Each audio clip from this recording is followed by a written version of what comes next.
Four teams came away with playoff victories on Saturday, two of them for the first time in program history. We're going to be talking about the NAIA Football Championship Series tonight on Midwest Sportsnet here on College Football This Week. Good Sunday evening. It is a privilege to get to speak with you all again. I'm excited about tonight. And you know what? I'm excited about the week ahead of us. One programming adjustment. We'll talk about that as the night goes on. It's getting to be that time of year where there's a lot of broadcasting, there's a lot of football, there's family. Oh my goodness, family obligations and all that coming up this week. But let's talk some football as we go on along. Shout out to Dave, whose Stangs are rolling on along, and they are rolling on into Idaho. As a matter of fact, Jeff, Stangs rolling into Idaho. You may get a chance. Are you going to get to watch this game? This one's close. This one is close, right? I think that's what I was seeing. So definitely there. Leo rooting for the Ravens, and well, you should be. And I think there's a real good opportunity for the Ravens as well. And meanwhile, back at the ranch, the Grandview Vikings are still the number one team in the country. They're still defending tournament champions, the championship series champions. And I think that there's a lot to be said for what Grandview can do as this playoff series goes on. Let's talk really quickly about what happened on Saturday. Let's run that down as we move on through. Shout out again to everyone. And if you are watching, by the way, from wherever you're watching tonight, let us know from where you're watching and let us know for whom you are cheering. There are 16 teams left that you can be cheering for here in 2025. So definitely one of those, I'm sure that you are there. And Jeff says, yeah, closest Morningside can ever play to us. You got to be there for that one, Jeff. I know that you're cheering Brody on and the rest of the Stangs on all the way through, but you have to be there for that one, I'm sure. So 5 hours, and I'm sure that driving is a little bit different than, say, 5 hours of driving from where we are for Midwest Sportsnet up to Wichita, fairly flat, I'm guessing. I'm for sure about that. I'm guessing it's not fairly flat, the drive that you'll be making up there for that one. Leo from Sidney, Nebraska. I knew we've been talking about where you were out there far west in Nebraska into that mountain time zone. Sidney, pretty cool. Well, thanks for watching tonight. Everyone who is watching tonight, God bless you all. Let's talk a little bit about this weekend. You know what? 4 games on docket. Not bad at all. William Penn, let's go there first. William Penn with a victory over Texas Wesleyan, 38-9 in that one. First meeting between these two programs, and it goes to the Statesman. It has been a fantastic year for William Penn, a historic year for William Penn. As a matter of fact, 11-1 right now, most wins ever in school history. First playoff win for the program as well. So a shout out to the Statesman, and to get it done in year 3 of the Mark Benavidez era, not bad at all. I think that's probably right about on target. Now I'm sure if he, were able to do it and get it done in that first year or second year, that's fine. But there was a lot of building to be done within the program, and you're utilizing seniors that have been there and been a part of the program for a while as well. Sterling Ramsey, the second, the quarterback, 8 of 20 passing, 111 yards. It was a rough day for him, but he also, along the way, became the new William Penn leader in passing, 2,385 career passing yards. So a shout out to him, and he'll have an opportunity to build on that as the playoffs continue. Now, they have an interesting trip. As I mentioned, Wichita. We'll talk about that a little bit more. Destin Loring, 31 carries, 192 rushing yards on the day, 4 rushing touchdowns. We talked about this in our Bet the Barn segment. If he were able to hit that number, his average, and get the top side of it, 4 of the 5 times that he had been above his average in 11 games this season, he had carried for 3 touchdowns on the ground as well. He got 4 on Saturday, and that was a big part of the win. The Statesman defense held Texas Wesleyan in check over the course of the day, and it was just a good day for William Penn all the way around. A home playoff game all the way around as well. For Texas Wesleyan, Cole Francis, not his best performance, but you have to say it was a successful year. Francis came in week 4, week 5, taking over that starting position, and the Rams really didn't miss a beat from that point. There were losses, but to Division I programs, Division III program. Mary Hardin Baylor, I think that's one of those things too. I am 15 miles from the Red River. Texas football, I've actually broadcast Texas football. Let me give a shout out here really quickly, if I may. Let's go across the river. Friend of mine from Denison, Texas, just on the other side of the river. And Josh, thank you for watching tonight. And Josh, who knows exactly where Pottsboro, Texas is, very good program there. Coach Poe's been there for now, I think, a decade and a half. I got to be the voice of the Pottsboro Cardinals for a couple of years. So traveling around North Texas and seeing some of just the high school facilities alone, it really, when they say Texas football is a big thing and it's just absolutely huge, they're not exaggerating at all. Now, where am I going with this? I promise I remember this time. Mary Hardin Baylor, Division III football team in the state of Texas, 3 national championships in the last 10 years. For Texas Wesleyan to go down there and put that on their schedule, it's tough to walk out of there with a win. They didn't. So there's one of your L's. D1 program in UT Rio Grande Valley. And, that Lindsey Wilson loss, that was probably the tough one. Well, I say the OUAZ loss. That was a tough one, too, because really the Rams just gave it away in the fourth quarter. Credit to the Spirit where credit's due. But the Rams did a really good job of giving it away in the fourth quarter. Now, Cole Francis is having a successful season, and I think for Coach Sherrod's program, the building is there. It was a different team this year without Ernest Caesar, and that made a difference. They were doing a lot of running back by committee. The run game was not what it was last year, so build that up in the offseason, and Francis builds up as well. Texas Wesleyan can look good. But we talk about the winners first, as we did, and William Penn winning this one 38-9, really winning it going away. EHS Big Guy, greetings from the North Country. Well, thank you for watching us from the North Country tonight. Appreciate that. Hey, who are you cheering for? One of those 16 teams that's still in it?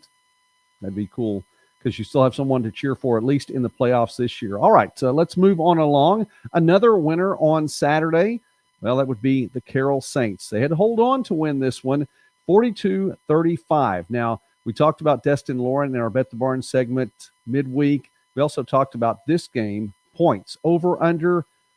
Spoiler alert, it was definitely over in this one. 77 points combined in this game. Carroll steps up, back and forth in the first half, gets off to a 14-3 lead at one point in time. I mean, this one had ebbs and flows for both teams. Carroll got a big boost just before the half. St. Thomas had scored twice to take the lead 17-14. And you think with as little time is left in the half, they're going to be able to take that 17-14 lead into the intermission. As Lee Corso would say, not so fast. Connor Sullivan ran the kickoff out of the end zone, 65 yards, and with 1 second left on the clock, that was just enough time for Caden Hewitt to find Chris Kulshin for a 35-yard touchdown. Time expired. The Saints take a 21-17 lead into the break. And really there, I mean, you're getting the hell in a crowd fired up. Everyone's fired up going into the break. You take that momentum back out. They were able to extend the lead at one point in the fourth quarter. You get it up to a 17-point lead, 42-25 with less than 4 minutes remaining. All the credit in the world to the Bobcats for not giving up. 2 scores, get back to within 7 points. The onside kick not successful in the waning seconds of the game, and Carroll comes away with a 42-35 victory overall. Second meeting between these two schools. Carroll has won them both, and they've both been one-score games. We mentioned a field goal, 26-23 back in 2023, and then this one, a touchdown. That was what it took. For Carroll, Caden Hewitt, 13 of 28 passing, 166 yards, 4 touchdowns thrown through a pick as well, 25 carries for 102 yards rushing. Total offense for Hewitt, 286 yards of total offense. And you look at the play call, too. Only 69 offensive plays for the Saints over the course of the day. 56 of them, or 53 of them, Hewitt got to call his own number. So they were able to ride his back for a while.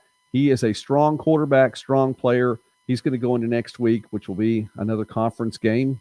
Not really, it's a playoff game, but he gets to see someone he's already seen this season, so he'll know a little bit about them going in. Peter Minert, 10 carries, 115 yards rushing, and a touchdown. And Gunnar Julio led the team with 15 tackles on the day. For St. Thomas, Keely Watson, you look at the numbers and say, man, how did this not turn out in his favor? At least passing 34 of 61 for 381 passing yards, 2 touchdowns thrown, but here's the stat that comes up big. 3 interceptions on the day. He carried the ball twice, had a rushing touchdown too, responsible for 3 TDs on the day. Those 3 picks were instrumental. And we've said here before, the Carroll Saints defense perennially is going to be good. it came up big in this game, ultimately at the end. Jaden Fox Harrison for the Bobcats, 8 catches for 136 yards receiving.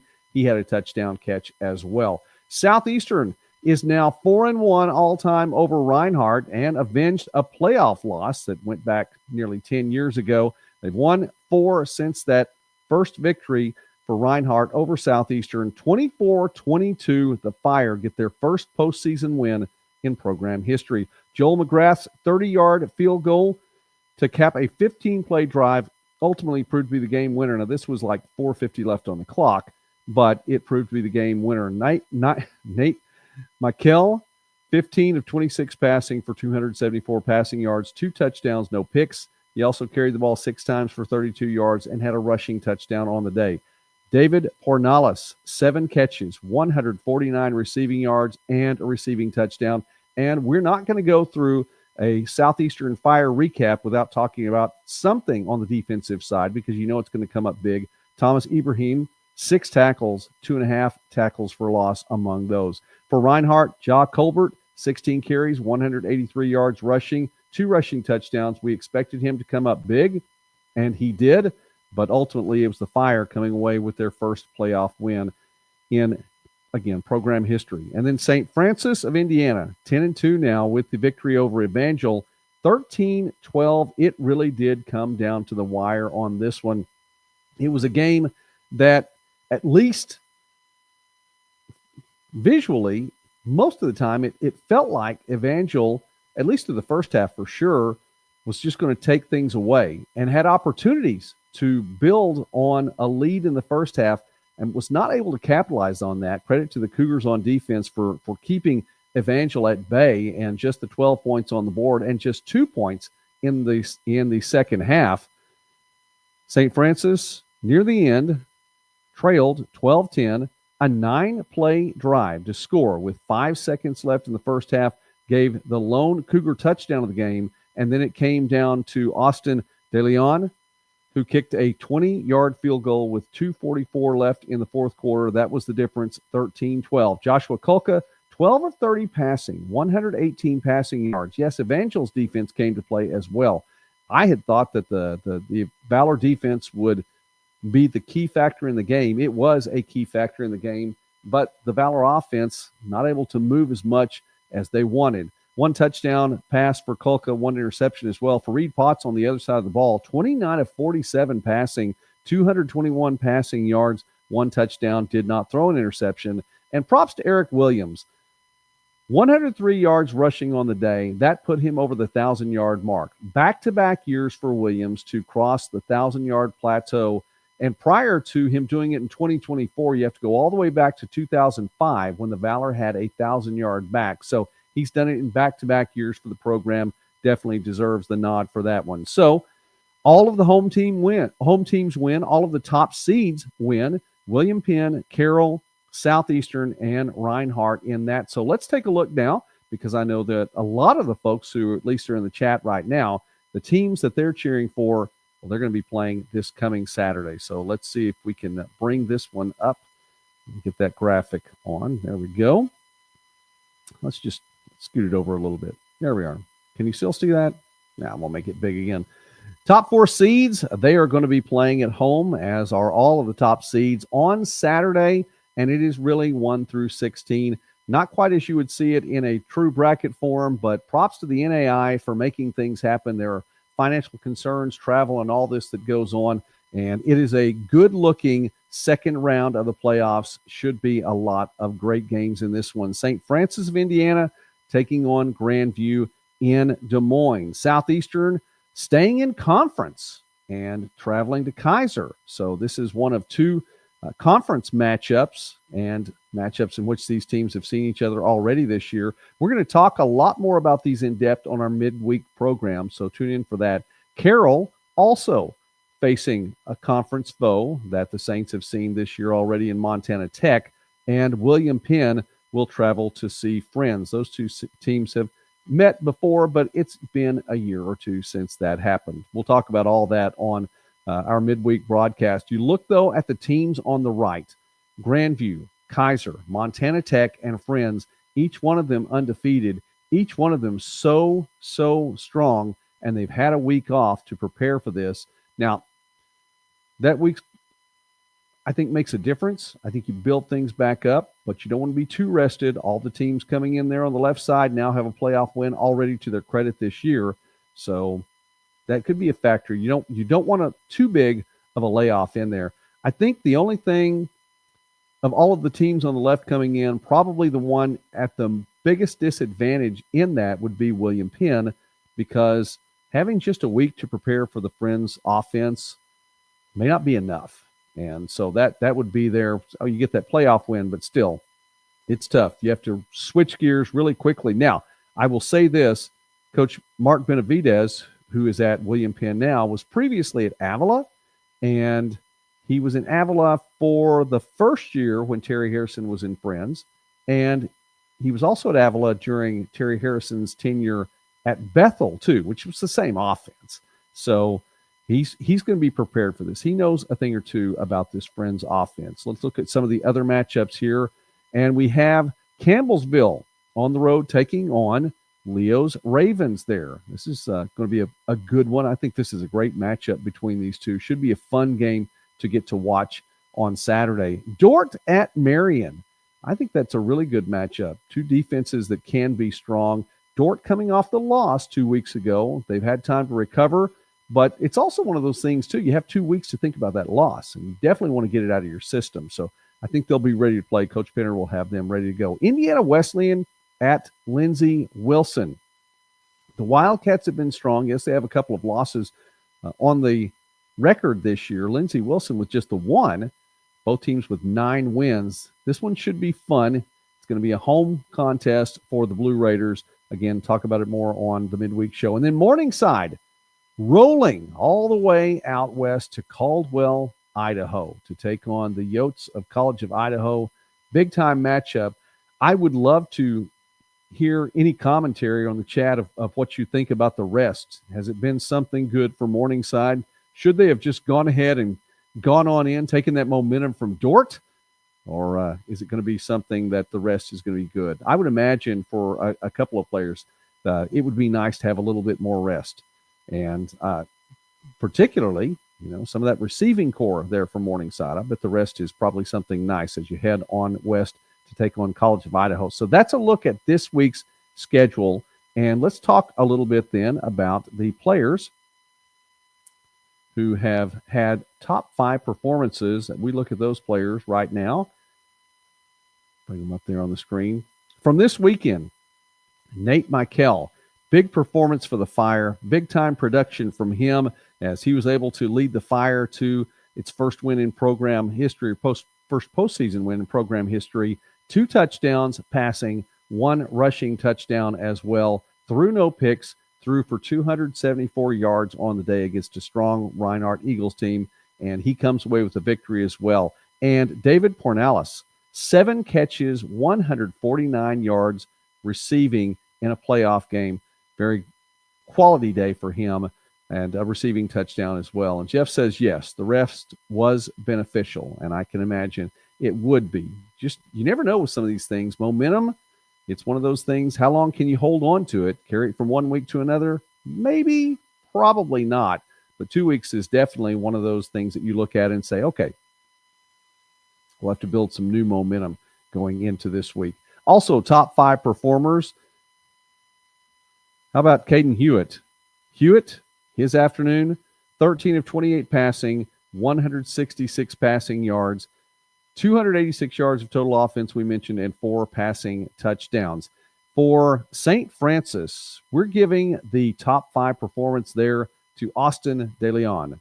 2 for 2 on field goals, made the extra point, the only extra point he was called upon to make, which that's the margin in the game, but had the game winner from just 20 yards out. I mean, his field goals, 37 and 20 yards on the day, maybe not as lengthy as some over the course of the season. 20 yards, kind of a chip shot, but you say that, and you look back at the game, Evangel missed a field goal at the very end, which would have given the Valor a win. A shorter field goal, pushed wide, that makes the difference. That's why Austin DeLeon is one of our top 5 performers, and we cannot forget Destin Loring. Loring, 31 carries on the afternoon. They sent it his direction all day long. 192 yards rushing, 4 rushing touchdowns. Props to Destin Loring, who was one of our top 5 performers and among those top 5 performances for the weekend. We are cruising through on what will be a little bit of a shorter show tonight. We'll go a little longer on Wednesday night. Let's stop right there for just a moment as we're starting to wrap this up.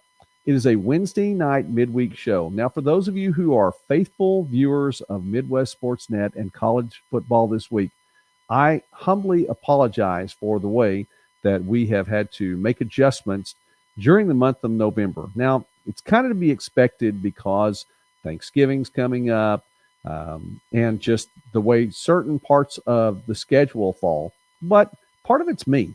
I've been very thankful. I had just wrapped up 6 broadcasts on the road in 3 states over a 9-day period. Got back in late last evening, actually got in, turned around really quickly, took Mrs. Midwest Sportsnet to see Kansas in concert, the band, not the state.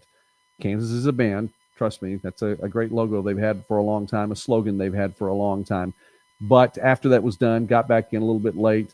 So I know that's been a part of it. And none of the broadcasts have been football. It's been soccer. It's been volleyball. It's been in Oklahoma, in Texas, in Arkansas. It's been a lot of fun. I praise God. Seriously, I'm so thankful for the opportunities God's given me to broadcast sports over the last 25 years.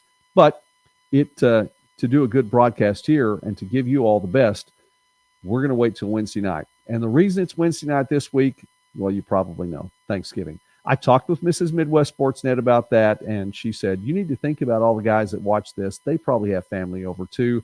You're probably going to be watching some football over the course of the day. Is that accurate? You're going to watch some football on Thursday? I'm going to watch some football on Thursday too. It won't be in AI, but there'll be some football watched on Thursday as well. So we're going to do this on Wednesday night. We'll talk about all 8 of those games. But before we wrap things up tonight, shout out to Robert Whalen. He was our winner last week in the Bet the Barn segment. We had only two, but Robert picked them both right. The first one was Destin Loring.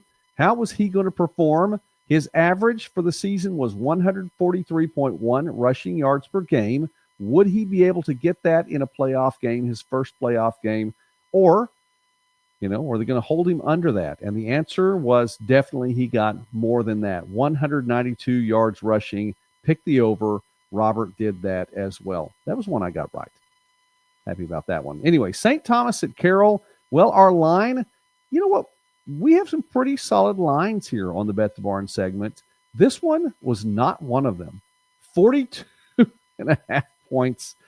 We thought the elevation might make a difference for St. Thomas. It didn't. Props to the Bobcats for doing that. Carroll by themselves had 42 points. So you knew this one was going to, if you picked the under, and there were people who picked the under, you missed it by about, 34.5 points. So there we go. We'll have some more of the Bet the Barn segment on Wednesday. We'll talk about all of those games as well. And listen, I know some of you all are going to be making the trip. Jeff has to make the trip. Closest Morningside can ever play there. So Jeff has to make the trip on that one. I know that a number of you are going to be on the road. So I want to give a shout out to you all really quickly as we wrap up tonight. Quick Sunday night, because we're going to have a longer show on Wednesday night. The midweek show, we'll talk about each one of these games, go a lot more in depth on them, talk about a lot of numbers as well and how they stack up. We'll have some Bet the Barn lines. Also, along the way, I encourage you to be here for that. But a shout out to all of you who follow these teams and some of you who are making the trips. Be wise, be safe. There are a lot of people that are traveling over the Thanksgiving holiday. I know that you all know that, but I'm praying for you. I want you to get there safely, and I want you to get back home safely. And for all of you that are out there, I hope your team wins. It's easy to say. I can be neutral and say that. It's easy to say that, but I really do hope your team wins, and I hope everyone is getting there safely and getting back safely. So I'm going to also rest my voice for a little bit. Been a lot of broadcasts, specifically in the last 3 days. A whole lot of broadcasts, a lot of talking. So I'm resting my voice a little bit because I want no more shutdowns there. Anything from anyone else in the chat as we wrap things up tonight? props to William Penn, props to Carroll, props to Southeastern. Who else were we there? Oh, yeah. Props to St. Francis of Indiana. And also, let me say this. I know I was 3-1. Sometimes it's happy to be 3-1, but I was one missed field goal at the end from being 4-0 on Saturday. Hoping I can get at least 75% again this Saturday. Thank you, Jeff. Shout out to you, and thank you again. Be wise, be safe to all of you. Shout out to Jeff there. Happy Thanksgiving. We will talk again before Thanksgiving. It's an 8 o'clock Central start, so I encourage you and I invite you to be back for that. Let's talk some more NAI football. It's going to be a lot of fun to watch this weekend. So you guys have a great Thanksgiving. Leo, you have a great Thanksgiving as well. We'll get ready for it on Wednesday night, 8 p.m. right here on Midwest Sportsnet. College football this week. God bless you all, and thank you again so much for watching.